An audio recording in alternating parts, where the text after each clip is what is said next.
Good morning पापा। अरे आज फिर से चीटिंग? आज तो आप मुझे कॉलेज छोड़ने वाले थे ना? ओह, आई एम सॉरी बेटा। वो क्या ना, यूके से कुछ बिजनेसमैन आने वाले हैं। उनके साथ एक अर्जेंट मीटिंग है, इसलिए मुझे जल्दी जाना पड़ रहा है। आई एम एक्सट्रीमली सॉरी बेटा। जाओ, मैं आपसे बात नहीं करती। मेरी अच्छी बेटी। गंदे पापा। मेरी प्यारी बेटी। झूठे पापा। मेरी सुंदर बेटी। टकले पापा। हाँ?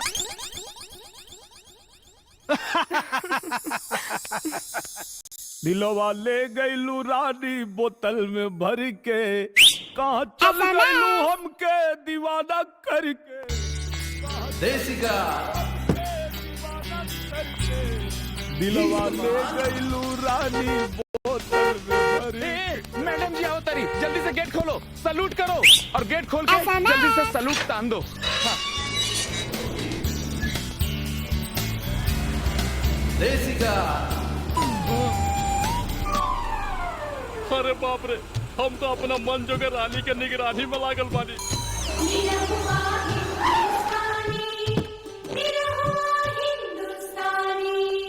इडियट, नॉनसेंस, तुम यहाँ तक आ गए? तुम्हें यहाँ रखा कौन? गुंडो। गुड मॉर्निंग मैडम जी, क्या हुआ? इस बदतमीज को अभी के अभी यहाँ से निकालो, राइट नाउ। लेकिन मैडम जी इसने किया क्या है? इसने मेरे साथ बदतमीजी की और सबके सामने मेरी इंसल्ट की। ना ना ना ना, वो हम ना, वो हमार कोनो हम सकल रहल होई। ए, ये नया क्या पैतराबाजी सिखा रहे हो? साफ साफ खुल के बताओ। हाँ। गुड्डू सर, हाँ?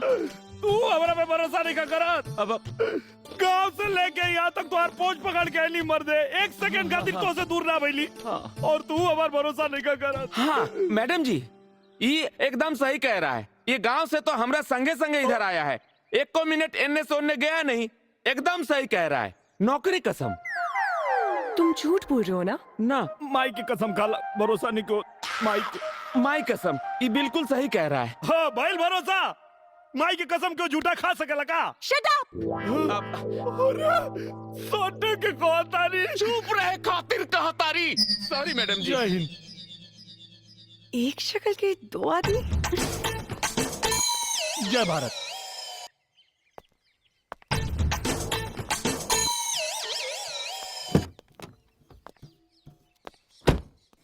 By by.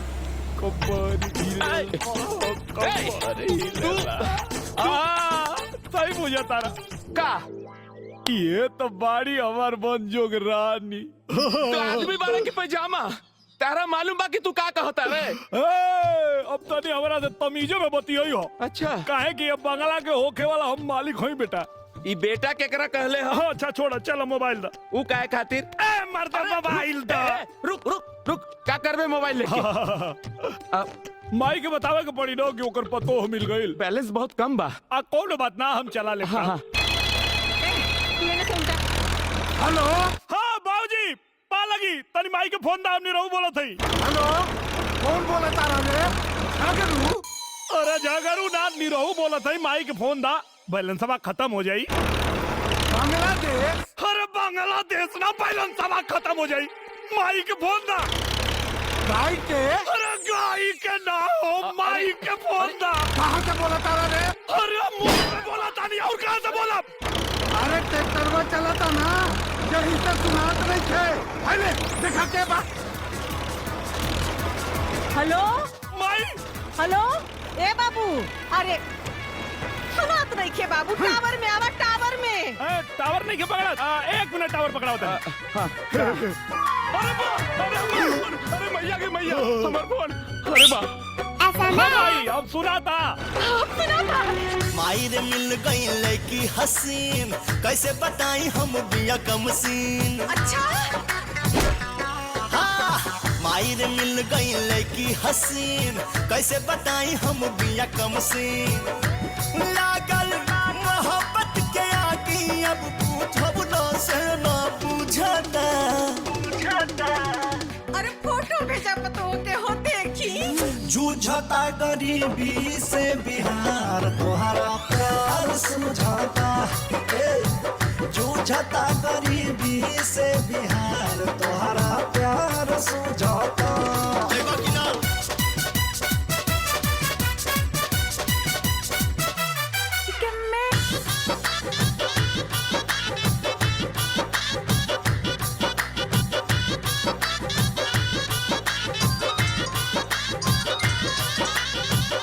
सुनर सुनर पाके पतोहिया तर जई बीरे माई सांझी के रोजे नरम नरम हाथ से दहिया दबाई। का जिला हाँ बोला जवारी। केला कैसे बा? 40 रुपया। 10 रुपया के। ठीक बा ला। ये तुम्हारी कोल्ड ड्रिंक। चिल दे। ओ जूस वाले भैया क्या हुआ? हाँ हाँ हो रहा है साहब। ठीक है बाबा। हे बरम बाबा आज एकरा के ऐसा गिरैया कि जिंदगी भर बिछौना न छोड़ पावे। थोड़ा डिस्को हो जाए। Come on. ला ला ला ला ला। ए क्या भाई हो रहा है ऐसा करना जरा जल्दी जल्दी हाथ चलाना। करी तो रहा हाँ। हूँ साहब। रॉकी सुनो। अच्छा मेरे में ना काला नमक डलवाना। ओके बेबी ओके भैया। और सुनो मेरे में बर्फी का ठीक है सब डाल देता हूँ साहब।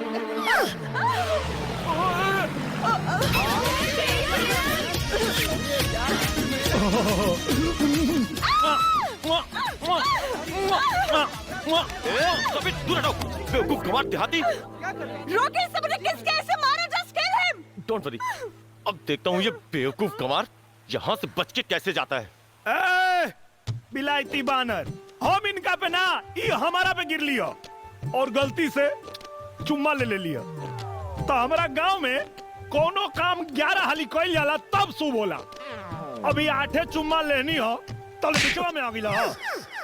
कोनो बात ना अभी 3 चुम्मा और ले और तोहरा अंदर दम बानू तो रोक के दिखावा। इंडी रहुआ हिंदुस्तानी के चैलेंज बा। अच्छा तो ये बात है तो मैं भी देखता हूँ तू मेरी गर्लफ्रेंड का कैसे चुम्मा लेता है। Your challenge accepted. पक्का ना? हाँ बे पक्का। अरे रॉकी ये क्या कर रहे हो? अरे डोंट वरी डार्लिंग मैं हूं ना। डार्लिंग थोड़ा पीछे। 3 गो चुम्मा के बाटे सवाल तू काहे बवाल करेला।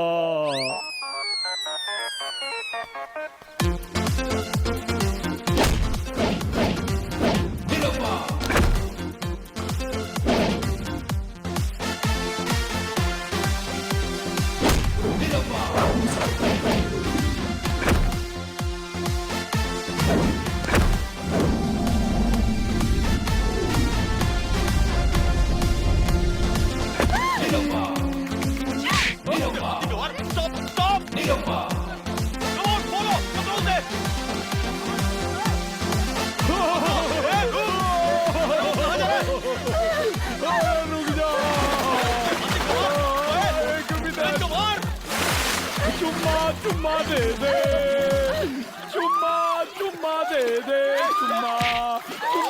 चुम्मा दे दे चुम्मा दे दे चुम्मा दे दे।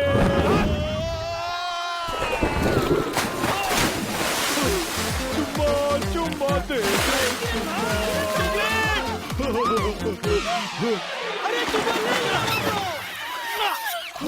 अभी तो 2 गो और बाकी बा।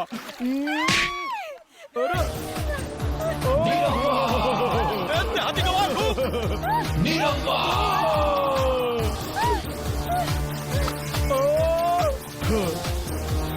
आवा देखी जरा किकरा में कितना बदम जम के रखा कदम तू हमरी किरण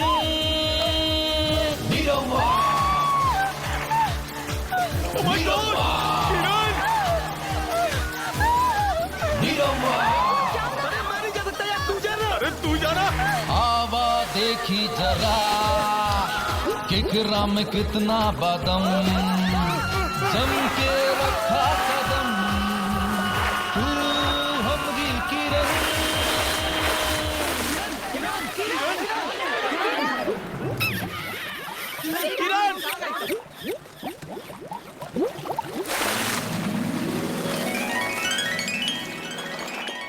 डार्लिंग वो स्टूपिड गंवार कहाँ गया? ओहो, लगता है मेरे डर से भाग गया। अरे बेवकूफ उससे मैंने दूसरा चुम्मा भी लिया। डोंट वरी डार्लिंग अब वो तुम्हारा तीसरा चुम्मा कभी नहीं ले पाएगा। ओके लेट्स एंजॉय क्वाइट कार।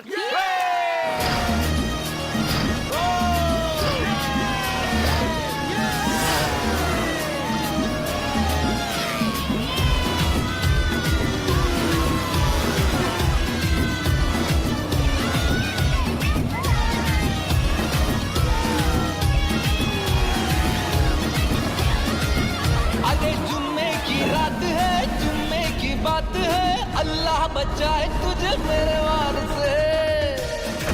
निरवा, निरवा, निरवा।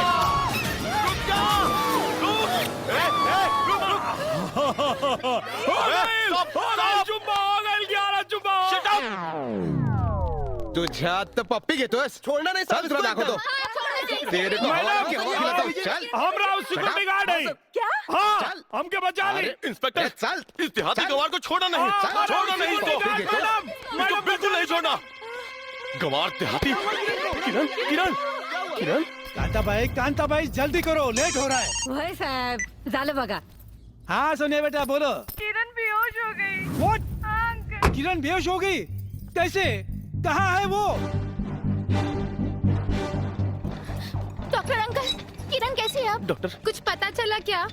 बेटी जब तक टेस्ट रिपोर्ट नहीं आ जाती मैं कुछ नहीं कह सकता। अरे ये सब क्या हो रहा है? और मुझे स्ट्रेचर पे कहाँ लेके जा रहे हो तुम लोग? बेटा बेटा सुनो बेटा, तुम्हें एडमिट होना है बेटा। जस्ट टेक रेस्ट, तुम्हें आराम की जरूरत है। हाँ किरण अंकल आराम की जरूरत मुझे नहीं आपको है। जस्ट मुझे उतारो। किरण पापा किरण बेटी क्या हो गया तुम्हें? ए मकवाना क्या हो गया मेरी बेटी को? अरे खन्ना अंकल एक मिनट नथिंग पापा। मॉर्निंग में ब्रेकफास्ट नहीं किया था इसीलिए चक्कर आ गया। Now I am quite well and कहिए तो डांस करके दिखाऊं? देखो अब चले। किरण बाय तुम्हें ना अंकल। बाय। डरा दिया था तुमने मुझे। पापा आपको जरूर सोनिया ने कहा होगा। अपनी केयर करो बेटा, you are not child now. But why papa? I am fit and fine और मुझे खा खा के भैंस नहीं बनना। मुझे तुम्हारी एक भी बात नहीं सुननी। कांता भाई होय साहेब बोला. मैं 1 महीने के लिए आइसलैंड जा रहा हूँ।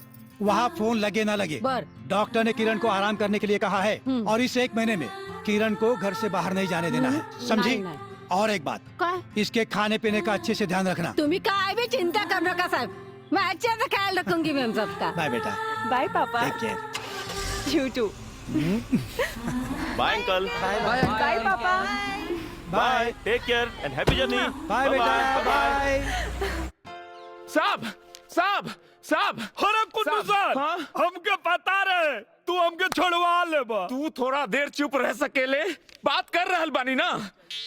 साहब गांव से नया नया आया है ना साहब, यही से गलती कर दिया साहब। छोड़ दीजिए ना इसको साहब, सीधा आदमी है साहब। सीधा आदमी हाँ साहब, खरो सांगतोय तू? हाँ साहब। बाप रे। पार्क में जाके लड़कियों को छेड़ता ये हाँ। और तू इसे सीधा साधा बता रहा है? अच्छा हे बघे जास्त डोक्यात जाऊ नकोस हा? हाँ। वरना तुझे भी अंदर डाल दूंगा। नहीं साहब। चल निकल यहाँ से। कशिश न्यूज में एक बार फिर आपका सर स्वागत। न्यूजला 100 करोडांच्या चोरीची सीसीटीव्ही फुटेज दाखवतायत। जैसा कि मैं अपने दर्शकों को बता दूं कि आज तक की सबसे बड़ी रॉबरी अंधेरी वेस्ट के आईसीआईसीआई बैंक के चेस्ट ब्रांच में हुई थी, जिसे कि आप सीसीटीवी के फुटेज में देख रहे हैं। पहले तो मैं अपने दर्शकों को चेस्ट ब्रांच के बारे में बता दूं। ये वो ब्रांच है जहां पे अंधेरी वेस्ट जोन का आईसीआईसीआई बैंक का सारा पैसा रखा जाता है। ताज्जुब की बात तो ये है कि इतनी बड़ी सुरंग बनने की किसी को कानो कान भनक तक नहीं लगी। पुलिस इन अज्ञात लुटेरों को पकड़ने के लिए जगह जगह छापे मार रही है और ये पूरा मामला सीआईडी तक पहुंच चुका है। ताज्जुब की बात है कि किस तरह इन हमरा पता भाई चोरी के कोइले बा। रे ई का बकवास करता रे? कुन्नू सर हम बकवास नहीं करत, हमरा पता बा कि पैसा के चोरैले बा और कहाँ धैले बा। हमरा कपार पे 7.5 चढ़ल रहे जे तेरा के हम गांव से लाके मुंबई में नौकरी दिलवा देनी। अरे तेरा चक्कर में हम रहबनू तो नौकरी तो जेबे करी, फांसियों पे चढ़ा दिए ये लोग। अरे यार बोल देना इनका के कि तू झूठ बोलता रे। काहे बोली झूठ? हम कोनो पाकिस्तानी है का? पाकिस्तानी? मर मर, अकेले अकेले मर, फांसी पे चढ़। जय राम जी की प्रणाम। हो साहब ये पगलवा को ना फांसी पे चढ़ा दीजिए, फांसी पे। हम जा रहे हैं, मर अकेले अकेले। छत्ता पे चड्डी सूखने के लिए डाले थे, उतार लीजिएगा ना तो कोनो चोरा लेगा। बोल रहे तुझे 100 करोड़ के रॉबरी के बारे में क्या पता है? हम ना बताई, बोल. कोनो कीमत पे ना बताई. सर, हा मामला सीआयडी वाल्यांचा आहे. आपला हस्तक्षेप करणं ठीक नाही.